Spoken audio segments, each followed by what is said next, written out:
ओम नमः सिद्धेभ्यः। नमो अरिहन्ताणं नमो सिद्धाणं नमो आयर्याणं नमो उवज्झायाणं नमो लोये सव्यसाहूणं। मंगलमय मंगलकरण वीतराग विज्ञान नमो ताहि जाति भय अरहंतादि महान। करि मंगल करि हो महा ग्रंथ करन को काज। जाति मिले समाज सब पावे निज पद राज। जो निज भाव सदा सुखद अपनों करो प्रकाश। जो बहुविधि भव दुखनि को करिहे सत्यानाश।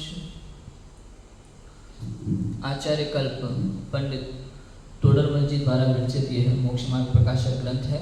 तीसरा अधिकार संसार दुखों की चर्चा चल रही है कर्मों की अपेक्षा से, जिसमें घाती कर्म ज्ञानावरण दर्शनावरण अंतराय और मोहनीय के क्षयोपशम से होने वाला दुख हमने देखा है। अभी वेदनीय कर्म के उदय से होने वाला दुख और उससे निवृत्ति हम देखेंगे। समझ में आया? आघाती कर्म है वेदनीय, आयु, नाम, गोत्र, 4 आघातीय कर्म। अब जब वेदनीय कर्म का उदय जीव को होता है तो उससे जीव को किस किस प्रकार के दुख होते हैं, उसकी कैसी प्रवृत्तियां होती हैं और उससे निवृत्ति कैसे हो सकती है दुखों से, उसकी चर्चा यहाँ की है। बहुत ही प्यारी चर्चा है, पढ़ते हैं। देखो बहुत सिंपल है। वेदनीय के उदय से दुख सुख के कारणों का संयोग होता है, ठीक है। वहाँ कई तो शरीर में ही अवस्थाएं होती हैं। कई शरीर की अवस्था को निमित्त भूत बाह्य संयोग होते हैं और कई बाह्य ही वस्तुओं के संयोग होते हैं। वहाँ असाता के उदय से शरीर में तो क्षुधा, तृषा, उच्छ्वास, पीड़ा, रोग इत्यादि होते हैं तथा शरीर की अनिष्ट अवस्था को निमित्त भूत बाह्य अति शीत, अति उष्ण, अति पवन, बदबंधनादि का संयोग होता है तथा बाह्य शत्रु, कुपुत्रादिक व कुवर्णादिक सहित स्कंधों का संयोग होता है। सो मोह द्वारा इनमें अनिष्ट बुद्धि होती है। जब इनका उदय हो तब मोह का उदय ऐसा ही आवे जिससे परिणामों में महाव्याकुल होकर इन्हें दूर करना चाहे और जब तक वे दूर ना हो तब तक दुखी रहता है। इनके होने से तो सभी दुख मानते हैं। बात समझ में आई? असाता वेदनीय की चर्चा है। वेदनीय कर्म के भैया 2 भेद हैं, एक असाता वेदनीय और एक साता वेदनीय। जब किसी पाप कर्म का उदय आता है ना तो जीव को असाता होती है और पुण्य का उदय आता है तो साता होती है। पूर्व में किए शुभाशुभ भाव, अशुभ भाव से बंधा पाप कर्म, शुभ भाव से बंधा पुण्य कर्म, जब ये उदय में आते हैं तो जो वेदन होता है इस जीव को, उसका नाम है वेदनीय। तब साता असाता होती है। पाप के उदय में असाता और पुण्य के उदय में साता। अब देखो होता क्या है, कहीं कहीं तो वेदनीय के उदय से दुख सुख के कारणों का संयोग होता है। सुख के कारण का भी और दुख के कारण का भी संयोग बनता है। लौकिक में सुख तो आत्मा में अनंत है, अनंत सुख का भंडार आत्मा है, लेकिन यहाँ इंद्रिय सुख की बात है। जहाँ जहाँ यहाँ सुख की बात है संसारी जीव के लिए तो इंद्रिय सुख की बात है। दुख सुख के कारणों का संयोग होता है। वहाँ कई तो शरीर में ही अवस्थाएं होती रहती है। बुखार आ जाना, काला पैर होना और शरीर में कुष्ठ रोग इत्यादि हो जाना, शरीर में ही कई अवस्थाएं होती रहती हैं। आंखों का दर्द, पेट का दर्द, सिर का दर्द, नाक का दर्द, कान का दर्द, कई अवस्थाएं होती रहती हैं। और कई शरीर की अवस्था को निमित्त भूत बाह्य संयोग होते हैं। जैसे कई बाह्य ही वस्तुओं के संयोग होते हैं। वहां असाता के उदय से शरीर में कभी क्षुधा, भूख लगना, तृषा, प्यास लगना, उच्छ्वास, श्वास की पीड़ा, रोग इत्यादि होते हैं। कई प्रकार के रोग होते हैं तथा शरीर की अनिष्ट अवस्था, ये जो शरीर की अनिष्ट अवस्था है जो हमें पसंद नहीं है, उसके निमित्त भूत बाह्य अनेक कारण हो सकते हैं, जैसे अति शीत, अति उष्ण, बहुत ज़्यादा सर्दी हो, बहुत ज़्यादा गर्मी हो, बहुत ज़्यादा वायु चल रही हो, जैसे वो होता है ना चक्रवात, इस तरह की चीज़ें। बंधन आदि का संयोग होता है, बंधन आदि जिनसे हमें तकलीफ होती है, अनिष्ट संयोग। बाह्य शत्रु, कुपुत्रादिक, कुमारनादिक सहित स्कंदों का सहयोग होता है। कुपुत्रों का मिलना, बाह्य शत्रु उत्पन्न होना, और कुमारनादिक जो हमें पसंद नहीं है वैसे कलर, समझ में आया, स्कंदों का सहयोग होता है। सो मोह द्वारा इनमें अनिष्ट बुद्धि होती है। मोह माने मिथ्यात्व, मोह माने अज्ञान, अज्ञान के कारण इनमें अनिष्ट बुद्धि होती है। हम के पहले समझा आए, कह आए कि संसार की वस्तु तो वस्तु है। तीसरी गाथा में कहा है समय सार में कि सब लोहे सुंदरे, लोक में सब सुंदर है, कोई इष्ट नहीं है, कोई अनिष्ट नहीं है।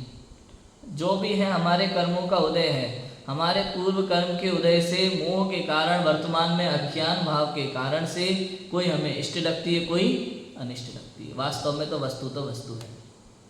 पूर्व कर्म का उदय तो है, निमित्त मिल रहे हैं, लेकिन वर्तमान का अज्ञान, मोह का उदय, वर्तमान मोह के कारण से, समझ में, मिथ्या दृष्टि को होता है, सम्यक दृष्टि को नहीं होता।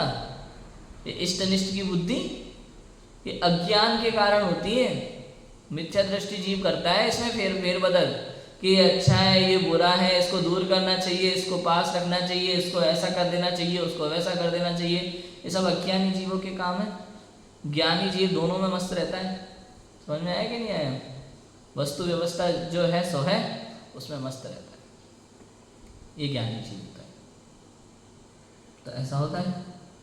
अब जब इनका उदय हो तब मोह का उदय ऐसा ही आवे जिससे परिणामों में महाव्याकुल होकर इन्हें दूर करना चाहता है। अब इनका जब उदय हो साता का, है ना, तब मोह का उदय, अज्ञान भाव भी ऐसा ही होता है कि उसमें उसको महाव्याकुल होकर के इन्हें दूर करना चाहे, सुख के कारण को संयोग पास करना चाहे, ऐसे उसको करना चाहता है, महाव्याकुल होता है। जो इसे अपने सुख का कारण लगता है वो दूर जाना चाहे तो उसे पास लाने की कोशिश करता है, दुख का कारण जो पास आता है उसे दूर करने की कोशिश करता है, और महाव्याकुल होता है उसके लिए। अब जब तक वे दूर ना हो तब तक दुखी रहता है। इनके होने से तो सभी दुख मानते हैं। ये जो भी असाता वेदनीय के कारण है ना, वो अगर पास में हो तो सब उसे दुखी मानते हैं। कौन सही मानता है बताओ? कौन उससे खुश है? भाई बीमार आदमी खुश थोड़ी है, दुखी रहता है हमेशा। कोई पूछ, भले ऊपर से आपको दिखाई दे, पूछ लो भाई कैसे हो, बढ़िया चल रही है भाई साहब, डायबिटीज, अरे ठीक है बनी रहे, लेकिन दवाइयाँ खाता रहेगा बराबर, लेकिन फिर भी दिखाएगा कुछ, लेकिन बहुत पीड़ा में रहता है। 24 घंटे कभी डॉक्टर के पास जा रहा है, कुछ ये जांच करा रहा है, वो जांच करा रहा है, ये दवाई खा रहा है, वो दवाई खा रहा है तो वास्तव में दुखी। वरना ऐसा थोड़े पैसा फालतू के लिए डॉक्टर को ही दिया है, है कि नहीं है कि दवाई खा लें, दुखी है। अब देखो ये तो असाता की बात। साता के उदय से शरीर में आरोग्यवानपना, स्वस्थता, बलवानपना इत्यादि होते हैं, और शरीर की इष्ट अवस्था को निमित्त भूत बाह्य खान पानादिक तथा सुहावने पवनादिक का संयोग होता है। बाह्य मित्र, सुपुत्र, स्त्री, किंकर, हाथी, घोड़ा, धन, धान्य, मकान, वस्त्रादिक का संयोग होता है। मोह द्वारा इनमें इष्ट बुद्धि होती है। जब इनका उदय हो तब मोह का उदय ऐसा ही आए जिससे परिणाम में सुख माने, उनकी रक्षा करे, जब तक रहे तब तक सुख माने। सो यह सुख मानना ऐसा है जैसे कोई अनेक रोगों से बहुत पीड़ित हो रहा था, उसके किसी उपचार से एक रोग की कुछ काल के लिए कुछ उपशांतता हुई है, तब वह पूर्व अवस्था की अपेक्षा अपने को सुखी कहता है, परमार्थ से सुख है नहीं। उस प्रकार यह जीव अपने दुखों से बहुत पीड़ित हो रहा था, उसके किसी प्रकार से किसी एक दुख की कुछ काल के लिए कुछ उपशांतता हुई, तब वह पूर्व अवस्था की अपेक्षा अपने को सुखी कहता है, परमार्थ से सुख नहीं। समझ में आया? साता कर्म के उदय में, जैसे असाता में शरीर के सब प्रतिकूल था, साता के उदय में सब अनुकूल है। कलर अच्छा है, हाइट अच्छी है, सब कुछ अच्छा है, आरोग्यवानपना है, बलवानपना है, स्वस्थ है, और निमित्त बाह्य खान पान भी शरीर के अनुकूल मिलता है। समझ में? उस कर्म का उदय ऐसा ही है। अब उस समय अज्ञान भी ऐसा होता है, जीव को मोह का उदय भी ऐसा होता है कि वो उसमें सुख बुद्धि करता है। उसे लगता है खाने पाने की वजह से मैं सुखी हूँ, उसे लगता है कि मैं बहुत अच्छा हूँ, उसमें सुख मानता है। कुल मिला के बात यह है, संयोग में सुख मानता है। अब उनकी रक्षा करना चाहता है, जो भी सुख के कारण है उन्हें अपने पास रखना चाहता है। अब यदि किसी प्रकार से उसके कुछ रोग की कुछ काल के लिए उपशांता हो, जैसे बहुत दुखी जीव हो ना, बहुत दुखी जीव हो, कई प्रकार के रोग हो, उसमें से किसी एक रोग की अगर कुछ काल के लिए उपशांता होती है, मतलब थोड़े टाइम के लिए शांत हो जाता है, तो वो अपने आप को सुखी अनुभव करता है। भाई इतना तो हो गया, लेकिन पीड़ा अभी बहुत है। ऐसे ही ये इंद्रिय सुख होता है। वैसे तो संसार में उसको अनंत दुख है, परेशान तो बहुत है, लेकिन किन्हीं चीज़ों में अच्छा है तो सुखी मानता है। आप देखना लौकिक में भी अमीर आदमी को देख के दुखी हो जाता है, गरीब आदमी को देख के सुखी हो जाता है। ये जीव है, अज्ञानी जीव ऐसा ही है। किसी की थाली में 2 रसगुल्ले देख के दुखी हो जाता है, किसी के में एक भी नहीं है देख के सुखी हो जाता है। तो बड़ी बात नहीं है सुखी दुखी होना संसार में। जरा जरा सी बात पे दुखी हो जाता है, जरा जरा सी बात पे सुखी हो जाता है। अज्ञानी जीव का ये लक्षण है।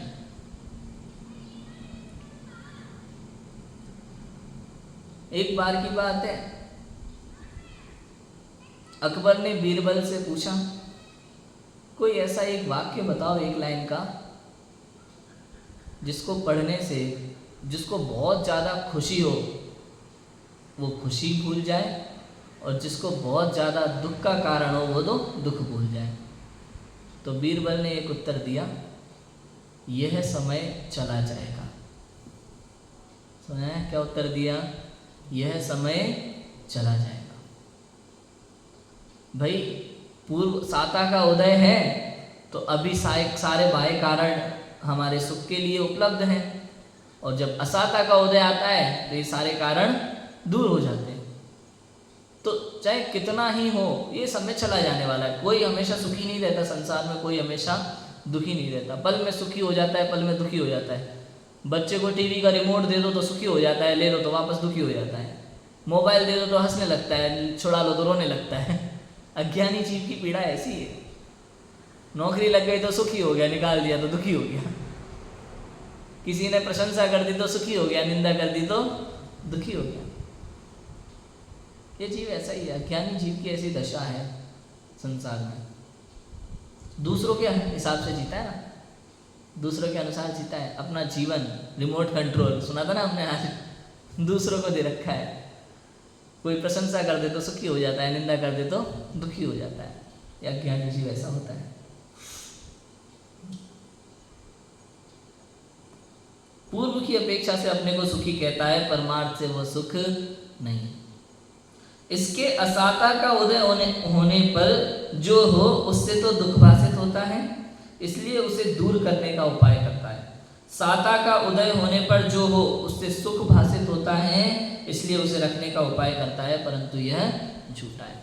असाता और साता की बात बताई, पहले निमित्त कारण बता दिए। भाई ऐसे ऐसे कारणों में दुखी अनुभव करता है, ऐसे कारणों में सुखी होता है। अब जिन कारणों से दुखी अनुभव करता है उन कारणों को दूर करना चाहता है, और जिससे सुखी होना लगता है उसे पास रखना चाहता है। पैसा होना चाहिए तो पास रखना चाहेगा, मित्रों को पास रखना चाहेगा, शत्रुओं को दूर रखना चाहेगा। जो भी कारण लगते हैं, प्रथम तो अब ये उपाय झूठा है।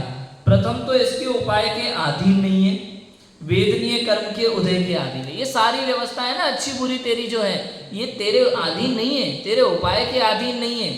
तूने किया इसलिए नहीं है, समझ में आया कि नहीं आया? ये वेदनीय कर्म के अधीन है। वर्तमान में प्रति समय जो तू सुख दुख का अनुभव कर रहा है ना, ये तेरे वेदनीय कर्म का उदय चल रहा है।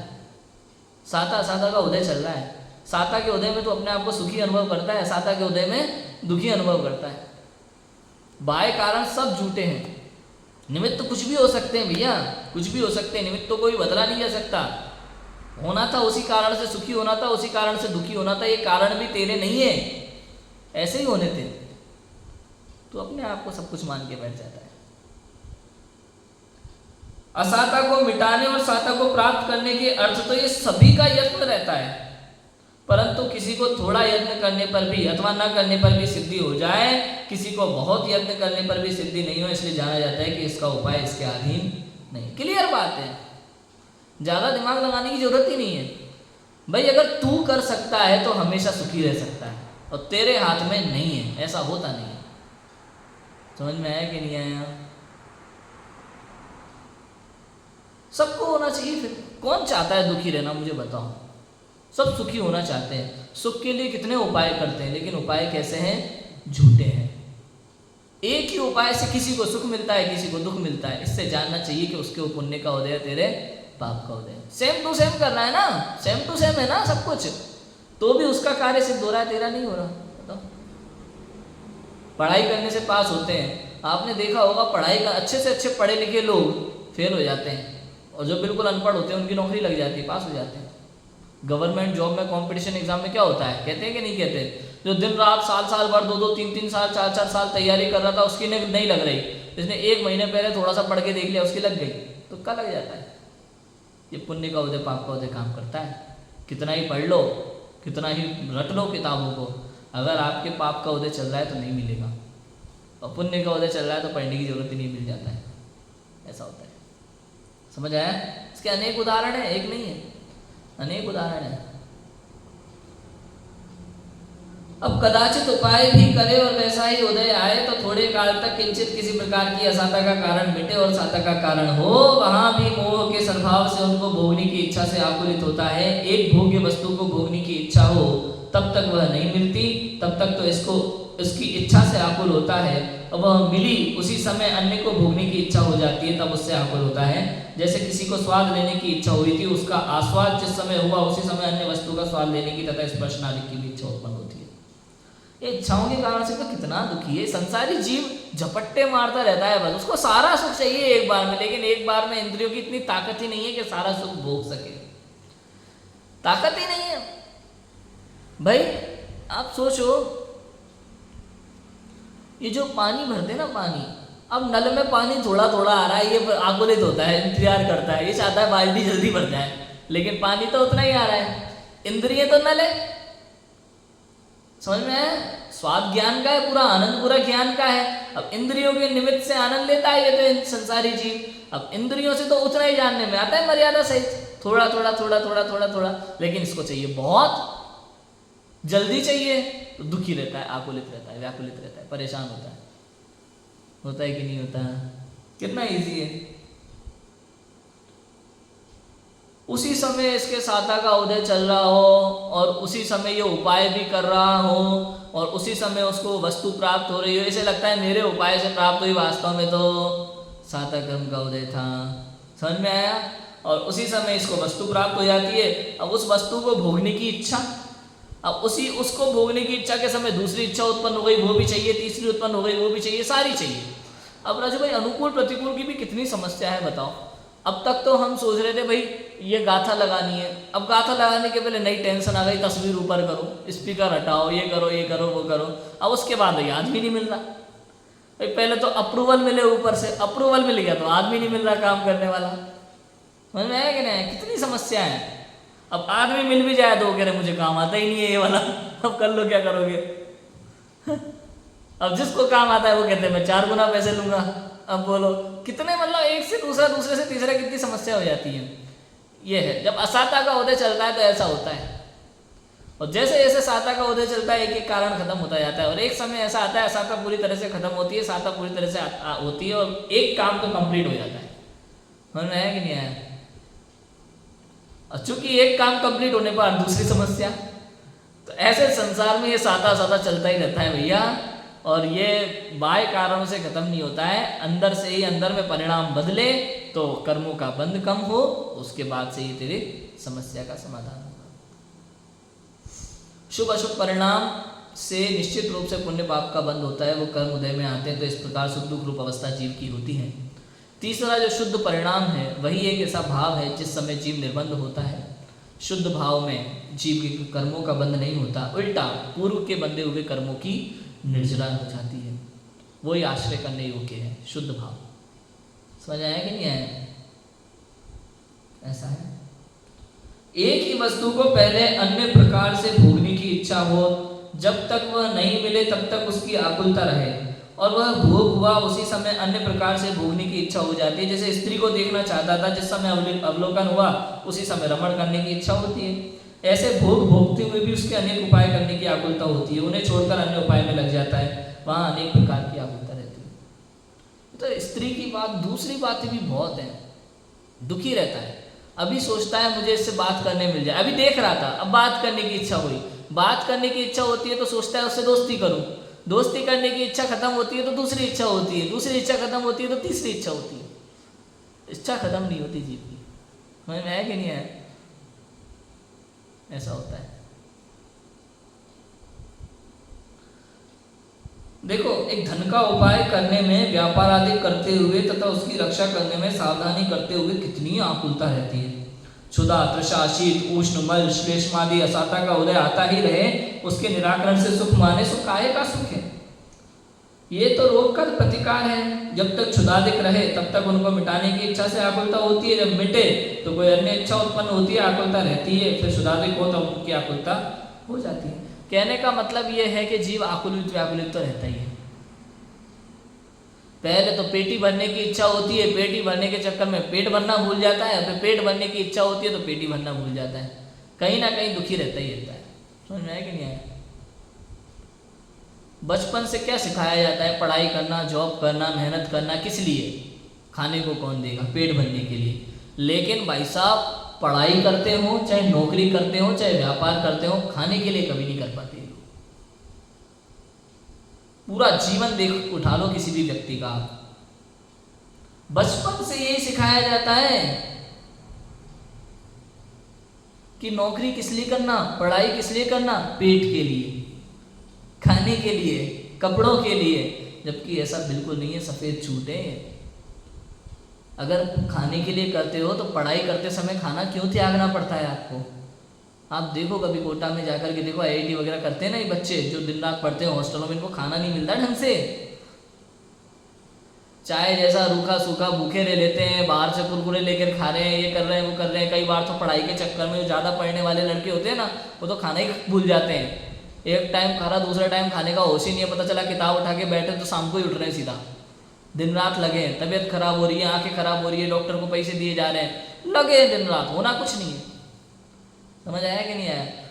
पढ़ाई के बाद नौकरी लग जाए तो वहाँ भी खाना नहीं, सुबह से लेकर शाम तक लगे कंप्यूटर में ठक ठक करने, खाने की पीने की चिंता नहीं। और खाना खाने का विकल्प भी आता है, भक्ष भक्षण खा रहे हैं कि होटलों में खा रहे हैं, कोई विवेक नहीं, कुछ उपयोग नहीं, कुछ भी खाए जा रहे हैं। भाई झूठ बोला कि नहीं? बचपन से सिखा रहे हैं कि खाने के लिए पढ़ाई, खाने के लिए नौकरी, खाने के लिए व्यापार, खाने के लिए मेहनत। खाते ही नहीं है, बाकी सब करते, पैसा इकट्ठा करके सारा घूमेंगे फिरेंगे, उधम मचाएंगे, सारे ऐशो आराम करेंगे, लेकिन ढंग से शुद्ध भोजन नहीं मिल पाता है इनको जीवन भर, सात्विक आहार नहीं कर पाते। कैसा जीवन है ये? और गांव में रहने वाले या छोटी जॉब करने वाले व्यक्ति भले दुनिया भर के ऊंचे शौक ना पालते हो, लेकिन कम से कम सात्विक आहार कर लेते हैं अपने घर में बैठ करके, शुद्ध पेट भर के दाल रोटी सब्जी बढ़िया मिल जाती है, खुश रहते हैं। कौन सा जीवन अच्छा है? हाँ? इनको अगर एक दिन इनके जो व्यसन हो जाते हैं ना, दुनिया भर के शौक हो जाते हैं, एक शौक पूरा नहीं होता तो दुखी रहते हैं, आकुलित रहते हैं, परेशान रहते हैं पूरी जिंदगी। इच्छाएं है ना मन में कितनी इच्छाएं पाल के रखी हैं। क्लबों में जाएंगे, डांस करेंगे, उदम मचाएंगे, पैसा खर्च करेंगे, ऐसी ड्रेस पहनेंगे, 5,000 की साड़ी चाहिए, 10,000 का ये चाहिए, 20,000 का ये चाहिए, ज्वेलर्स होना चाहिए, नेकलेस होना चाहिए, बंगला होना चाहिए, गाड़ी होना चाहिए। दुनिया भर की इच्छाएं पाल रखी है मन में, सपने देख रखे हैं बड़े बड़े, पूरे नहीं होते तो दुखी रहते हैं। असाध्य कर्म के उदय में ये चीज दुखी रहता है। और दूसरी तरफ एक व्यक्ति ऐसा होता है, छोटी जॉब करता है, छोटी सी दुकान होती है, अपना काम कर लेता है, सुबह शाम बढ़िया सात्विक आहार, गरम गरम दाल रोटी सब्जी खा के खुश रहता है, स्वाध्याय करता है, अपना मस्त रहता है। कौन सुखी है बताओ? हा? उसको इच्छा ही नहीं है मन में दुनिया भर की। तो सुख दुख का मतलब बाह्य भोग से है कि अंदर के परिणामों की निर्मलता से है? बताओ। ऑफिस का बॉस सारे लोगों पे धौंस जमा करके अपने आप में दुखी रहता है, कोई उसकी नहीं सुने तो दुखी रहता है, कोई इज्जत ना करे अपने पद के अनुकूल तो दुखी रहता है। 50 समस्या है उसके जीवन में कि मैं कंपनी का बॉस हूं और घर में वाइफ मेरी इज्जत नहीं करती, इस बात से दुखी है। यहाँ 10 लोग मेरी सुनते हैं, मेरे घर में मेरी कोई सुनता नहीं है, इस बात से दुखी है। समझ में आया कि नहीं आया? उसको दुखी होने के लिए कोई खास कारण नहीं चाहिए। दुखी होने के लिए कैसे भी दुखी हो जाता है आदमी, बताया था ना मैंने, कोई वैलिड रीजन भी नहीं होता है, किसी भी कारण को पकड़ के दुखी हो जाता है व्यक्ति। और सुखी होने के लिए अरे यार बॉस सुना के चलेगा, ठीक है छोड़ो ना, क्या लेना देना, अपन तो अपने काम में मस्त रहो। सुखी होने के लिए भी कोई रीजन नहीं चाहिए। आप देखो आप समझ में आया कि नहीं आया? ठीक है सुने तो सुने, नहीं सुने मत सुने, जाने दो, अपना काम था कहना, सुखी हो गए, है कि नहीं? दुखी होने के लिए क्या चाहिए? अरे यार मैंने उसे कितना समझाया, 2 बार कह दिया, 3 बार कह दिया, 4 बार कह दिया, सुनता नहीं है मेरी बिल्कुल भी, ये तो हो गया दुखी होने का। सुखी होने का अरे यार 2 बार कह लिया, 3 बार कह लिया, अपना काम हो गया, कब तक कहेंगे, नहीं सुनना मत सुनन दो, हड़ में जाए, सुखी हो गए। सेम रीजन से दुखी भी हो सकता है, सेम रीजन से सुखी भी हो सकता है, आप समझो कितना ईजी है। लेकिन इसको दुखी रहना ज्यादा पसंद है ऐसा होता है।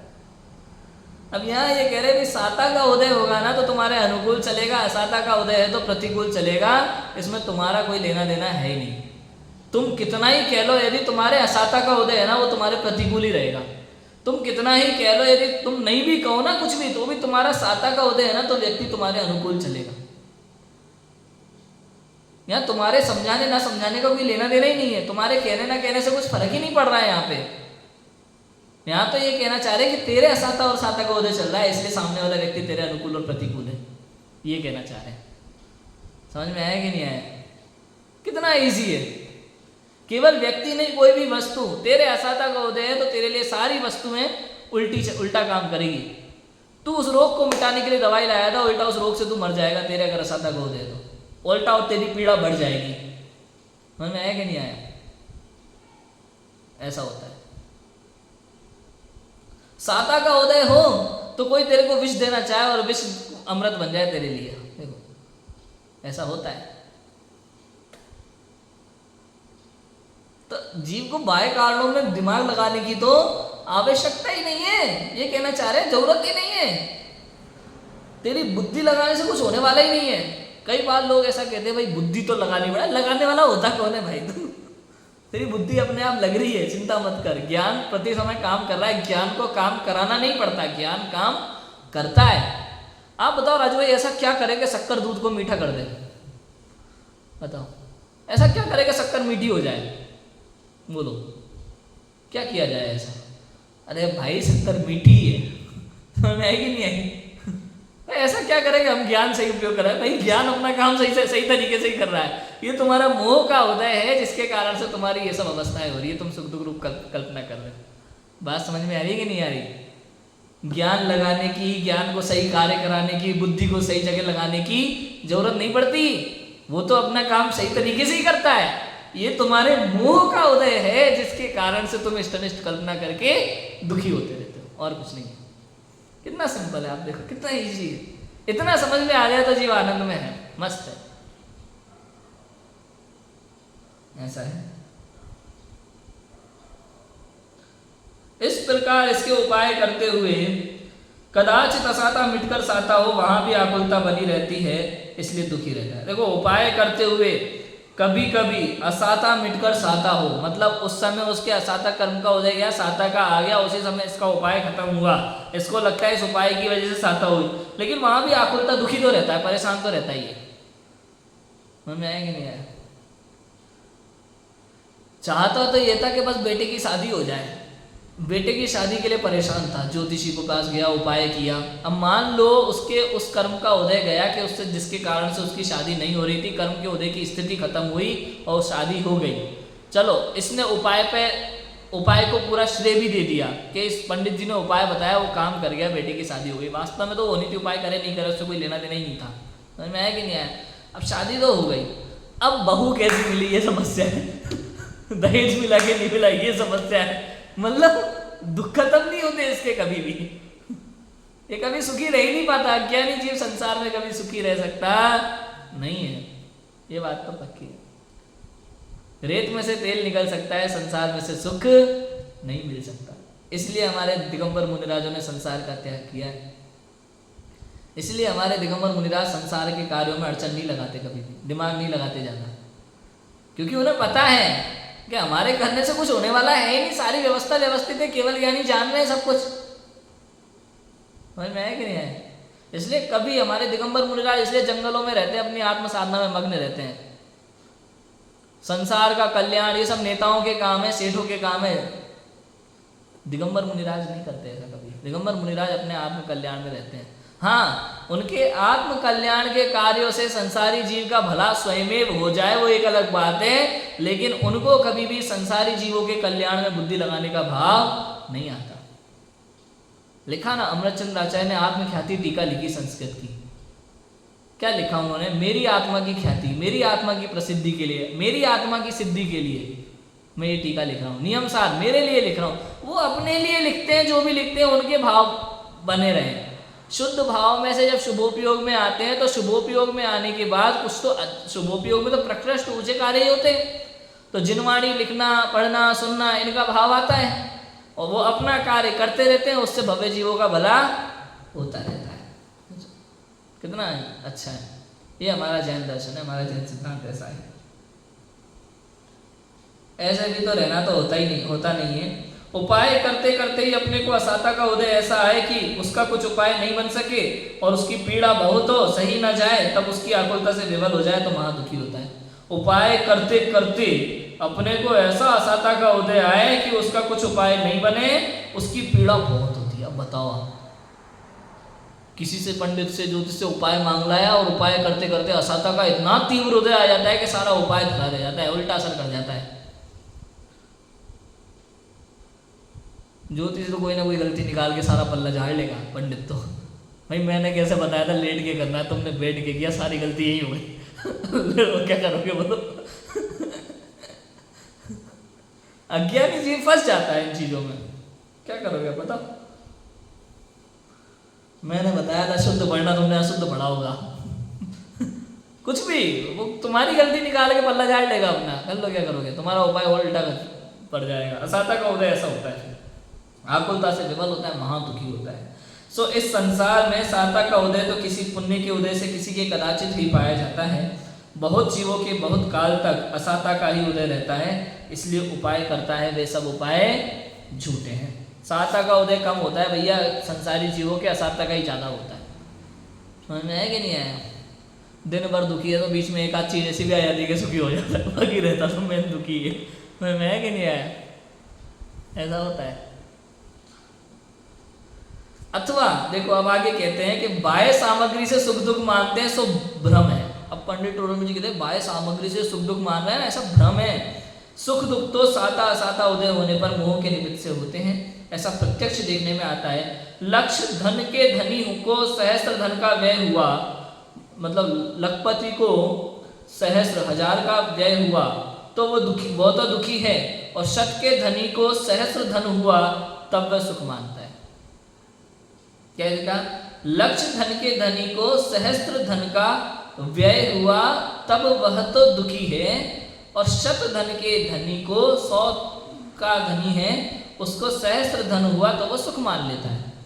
लाख में से 1000 चला गया तो वो दुखी हो गया, 100 में से 1000 मिल गए तो सुखी हो गया। ठीक है, बाह्य सामग्री तो उसके इससे 99 गुनी है।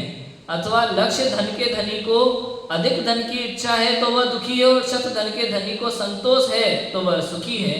तथा समान वस्तु मिलने पर कोई सुख मानता है, कोई दुख मानता है। जैसे किसी को मोटे वस्त्र का मिलना दुखकारी होता है, किसी को सुखकारी होता है। तथा शरीर में क्षुधा आदि पीड़ा व बाह्य इष्ट का संयोग अनिष्ट का संयोग होने पर किसी को बहुत दुख होता है, किसी को थोड़ा होता है, किसी को नहीं होता है। इसलिए सामग्री के अधीन सुख दुख नहीं है। साता असाता का उदय होने पर मोह के परिणाम से निमित्त से ही सुख दुख मानते हैं। कहने का अर्थ सीधा सिंपल ये है कि एक ही बात को लेकर के एक व्यक्ति सुखी हो जाता है, एक व्यक्ति दुखी हो जाता है। और वो सुखी दुखी अगर वस्तु के या व्यक्ति के कारण से होती है तो सबको समान होना चाहिए, लेकिन ऐसा होता नहीं है। इससे सिद्ध होता है कि तेरे ही साता असाता का उदय चल रहा है जिससे तू सुखी दुखी हो रहा है। इतना सिंपल है भाई। कूलर चल रहा है, मेरे को गर्मी लग रही है और मेरे भाई को सर्दी लग रही है। अब बताओ कूलर की क्या गलती है इसमें? भाई मेरे को गर्मी लग रही है तो मेरा को कूलर अच्छा लग रहा है तो मेरे साता का उदय चल रहा है कूलर चलने से, और कूलर ना चलने से असाता शुरू हो गई, उसके कूलर चलने से असाता चल रही हो, ना चलने से साता लग रही है उसको। समझ में आया? निमित्त एक ही है, लेकिन निमित्त की गलती नहीं है इसमें, उदय मेरा चल रहा है। समझ में आया कि नहीं आया? ऐसे ही अब लखपति को इतना पैसा होने के बाद भी 1000 रुपये का नुकसान होने से दुखी हो रहा है, उस 100 वाले को 1000 रुपये का फायदा हो गया तो वो सुखी अनुभव कर रहा है, जबकि लाख भी हो सकते हैं, करोड़ भी हो सकते हैं, लेकिन उस संतोष है 1000 में भी काफ़ी है। समझ में आया कि नहीं आया? तो सुखी दुखी, अब उसको लाख भी कम पड़ रहे हैं, इसको 1000 भी ज़्यादा लग रहे हैं, तो सुखी है। तो सुखी दुखी बाह्य चीज नहीं है, हजारों लाख से सुखी दुखी नहीं है, अपने साता के उदय से सुखी दुखी है, ऐसा होता है। अब यहाँ प्रश्न है कि बाह्य सामग्री का तो तुम कहते हो वैसा ही है, परंतु शरीर में तो पीड़ा होने पर दुखी होता है और पीड़ा ना होने पर सुखी होता है, ये तो शरीर अवस्था ही के अधीन सुख दुख भाषित होते हैं। ऐसा लगता है भाई शरीर के कारण ही सुख दुख है उसकी अवस्था में।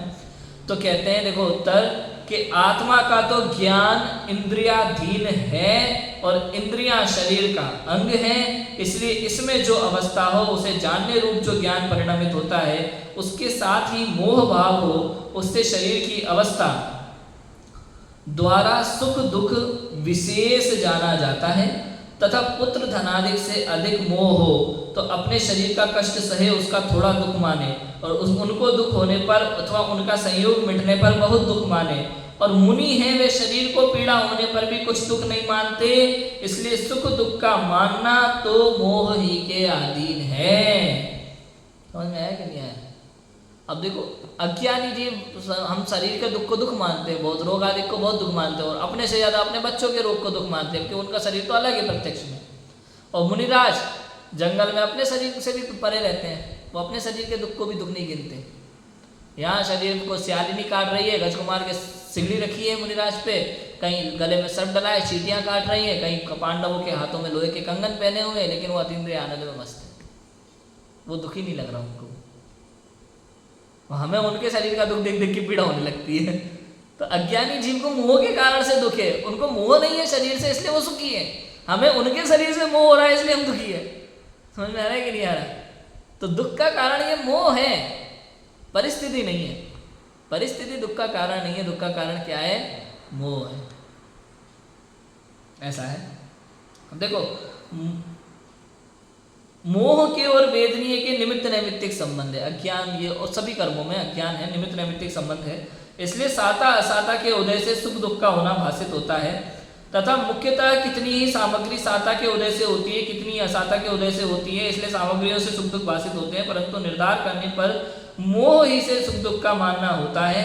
औरों के द्वारा सुख दुख होने का नियम नहीं है, केवली के साता असाता का उदय भी है और सुख दुख के कारण सामग्री का वियोग संयोग भी है, परंतु मोह के अभाव से किंचित मात्र भी सुख दुख नहीं होता है, इसलिए सुख दुख को मोह जनित ही मानना।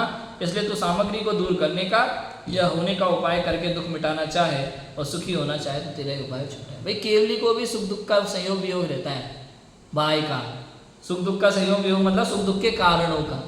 आप समझो एक ही तीर्थंकर के समोशरण में इतना वैभव, और उसी में केवल ज्ञानी के खाली गंधकुटी, तो सुख दुख का संयोग रहता है। समझ में आया?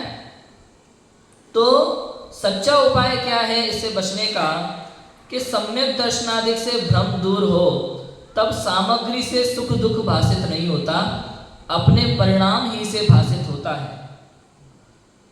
तथा यथार्थ विचार के अभ्यास द्वारा अपने परिणाम जैसे सामग्री के निमित्त से सुखी दुखी न हो वैसे साधन करे, तथा सम्यक दर्शनादि की भावना से ही मोह मंद हो जाए, तब ऐसी दशा हो जाए कि अनेक कारण मिलने पर भी अपने को सुख दुख नहीं होता, तब एक शांत दशा रूप निराकुल होकर सच्चे सुख का अनुभव करता है और तब सर्व दुख मिटकर सुखी होता है। यह सच्चा उपाय है। मतलब ये दुखी क्यों था? साता उसाता का कारण देख करके दुखी था। ये चीज समझ में आया कि नहीं आया? अब देखो मैंने बताया तीर्थंकर के समोशरण में वाय वैभव इतना है, उसी समोशरण के अंदर केवल ज्ञानी हो गए उनकी गंधकुटी बन जाती है, लेकिन उनका समोशरण जैसा वैभव तो नहीं होता है। दोनों एक ही अवस्था में 13वें गुणस्थान में अरिंत अवस्था है, लेकिन उनको सुख दुख नहीं होता। ये तीर्थंकर के ऐसा हुआ, हमारे ऐसा, ये सब अज्ञानियों के चौचले हैं। तो मैं है कि नहीं है, दूसरों का वैभव देख के चलना या नीचे का कम वैभव देख करके खुश होना, ये सब अज्ञानियों के चौचले हैं। तीर्थंकरों को नहीं लगता होगा कि यार हमारा पुण्य का उदय और सामान्य अरंत क्या है हमारे आगे, ऐसा लगता होगा उनको। तो सुख दुख का कारण ये मोह है, अज्ञान है, मिथ्यात्व है। कर्म का उदय वास्तव में सुख दुख का कारण नहीं है। कर्म के उदय में सुख दुख के कारण में ये सब अवस्थाएं होती है, लेकिन उस समय भी भोगना मिथ्यात्व के कारण होता है। ये कहा ना, मोह का निमित्त नैमित्तिक संबंध है कर्म। कर्म का उदय तो ज्ञानियों के भी चलता है, लेकिन वर्तमान मोह के कारण से दुखी होता है अज्ञानी जी। समझ में आया कि नहीं आया? मुनिराज के भी कर्म का उदय है, तीर्थंकर मुनिराज को भी नहीं छोड़ते कर्म तो। लेकिन आपने देखा है कभी, अच्छा 6 महीने तक आदि मुनिराज को आहार नहीं मिला, उन्होंने सोचा होगा कोई उपाय कर ले, मंत्र पढ़ ले, थोड़ा कर्म कर जाए। अज्ञानी जीव के चौचले हैं ये सब। ये ज्योतिषी के पास चला ले, भक्तामर का पाठ कर ले, ये वाला पाठ कर ले। मानतुंग आचार्य ने भक्तामर स्तोत्र लिखा था आदिनाथ की भक्ति में। भाई बैठे हैं शुद्धोपयोग में, हर 48 मिनट में हर अंतर मुहूर्त में अतीन्द्रिय आनंद का वेदन कर रहे हैं हर 48 मिनट में। समझ में है कि नहीं आया? 48 मिनट के मतलब क्षण में अंतर्मुख होते हैं, लेकिन ऐसा कहा जाता है हर अंतर मुहूर्त में उनको आत्मानुभव आवश्यक होता है दिगंबर मुनिराज को, वरना गुणस्थान गिर जाता है। समझ में आया कि नहीं आया? इसलिए कहा 48 मिनट। बाकी 48 मिनट अगर लगातार बैठे तो केवल ज्ञान हो जाए, लेकिन 48 मिनट बार बार क्षण में अंतर्मुख होते हैं। समझ में आया कि नहीं आया? अगर 48 मिनट तक निर्विकल्प अवस्था सविकल्प दशा में रहे लगातार, एक बार भी अंदर नहीं गए तो गुणस्थान गिर जाता है। अब बात इतना तो हो नहीं सकता, शुभोपयोग में आते हैं तो कुछ ना कुछ लिखना। अब जेल में बैठे बैठे ऐसा नहीं दुखी हुए कि उपाय करें कि कैसे जेल से निकलना है, वो भगवान की भक्ति में लीन हो गए। समझ में आया कि नहीं आया? लोगों ने उसको बना लिया चारा। भाई ये भक्तामर स्तोत्र है, सारे समस्याओं का खत्म करने वाला यही है हमारा। ये सब अज्ञानियों के चौचले हैं। ज्ञानियों को ऐसा भाव नहीं आता, क्योंकि उन्हें पता है ये कर्म का उदय, असाता का उदय चला जाने वाला है। जिसकी स्थिति जितनी इसकी स्थिति रहेगी उतने टाइम ही रहेगा, अपने आप चला जाएगा, कोई बड़ी बात नहीं है। अज्ञानी जीव है जो आकुल व्याकुल होता है बाहर की परिस्थितियों से, ज्ञानी जीव को फर्क नहीं पड़ता। समझ में आया कि नहीं आया? ऐसा होता है। तो सच्चा उपाय क्या है कि सम्यक दर्शनादि से भ्रम दूर हो, तब सामग्री से सुख दुख भाषित नहीं होता। समझ में आया? अपने परिणाम ही से भाषित होता है, तथा यथार्थ विचार के अभ्यास द्वारा अपने परिणाम जैसे सामग्री के निमित्त से सुखी दुखी न हो वैसे साधन करे, तथा सम्यक दर्शनादि की भावना से ही मोह मंद हो जाए। तब ऐसी दशा हो जाए कि अनेक कारण मिलने पर भी अपने आप को सुख दुख नहीं होता, एक शांत दशा रूप निराकुल होकर सच्चे सुख का अनुभव करता है, तब सर्व दुख मिटकर सुखी होता है। कुल मिला के बाद ये सम्यक दर्शनादि वस्तु स्वरूप का यथार्थ श्रद्धान करे कि कर्म के उदय से अपने परिणाम से कर्म का बंध हुआ, उसका उदय आता है तो सुख दुख रूपे ऐसे अवस्था बाह्य कारण बनते हैं, लेकिन इसको मिटाने का उपाय जो भी करें हम बाह्य में, वो उपाय झूठा है, उससे कुछ होने वाला नहीं है। ऐसा जान करके उस परिस्थिति को सहज स्वीकार कर ले और मस्त रहे, यही एकमात्र उपाय है। इसके अलावा दूसरा कोई उपाय वर्तमान में सुखी होने का नहीं है। इसलिए अपने वर्तमान परिणामों की संभाल रखना, वर्तमान में आकुल व्याकुल मत होना, दुखी मत होना, उल्टे सीधे उपाय में मत लगना, यही सुख का कारण है। अगर उल्टे सीधे उपाय में लगेगा, आकुल व्याकुल होगा, नया कर्म बनेगा और वास्तव में वापस में भी तो दुखी ही रहेगा। हम सभी इस बात को समझें, सम्यक दर्शन की प्राप्ति करें, वस्तु स्वरूप को समझें और आकुलता व्याकुलता से बचें, निराकुल स्वभाव को प्राप्त करें। इसी मंगल भाव से अभी की बात को विराम देते हैं। ओम नमः शिवाय।